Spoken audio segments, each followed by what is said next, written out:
Christian, on behalf of the Global Governance Program, I'm delighted to welcome you here to Fiesole for this seminar. Thank you very much. You're recognized as an expert in the European Union emission trading system, and you've certainly been a long-time observer through our personal acquaintance for many years. The ETS is said to be the flagship of European climate policy, but it's $7 or $8 a euro for an allowance. It doesn't seem like that much of a flagship. Is there a problem here, and if so, what is it? I confirm there is a problem. The problem is that to reduce the greenhouse gas emission, the efficiency needs to set up a price on the cost of greenhouse gas emissions. And we consider that to reduce on a large scale the greenhouse gas emissions, the carbon price should be probably more than 15 or 20 euros per ton. How did it happen that the price fall? The mechanism at the base of the system is very simple.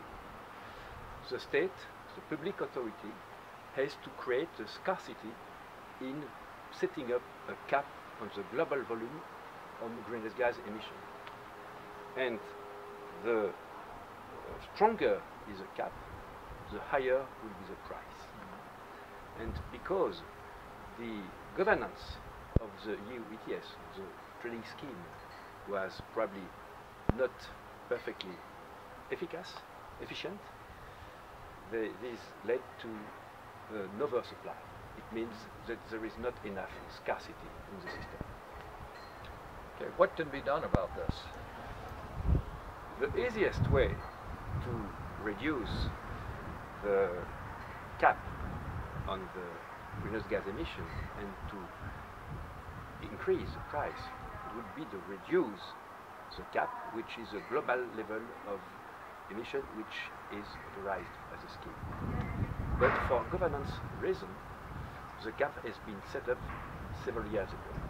And since we have set up this cap, unexpected events occurred, like the economic crisis, like the financial crisis, like the supply of offsets, which are in addition to allowances, and this created over supply. Though in the current governance, it's not possible for the public authority to reduce it. Therefore, the European Commission has project to backload some auction. It means to reduce the volume of allowances which will be sold between 2013 until 2015, and to bring them back on the market after 2016.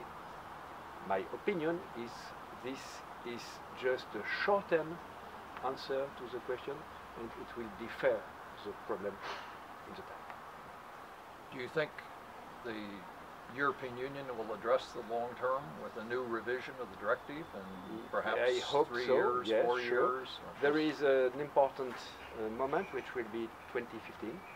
In 2015 there will be a complete revision of all, a complete evaluation of all the scheme since the beginning, and maybe at this moment in 2015 we could have a new organization of the European trading scheme. And this year, 2015, is important because the same year we will have the international negotiations of climate change.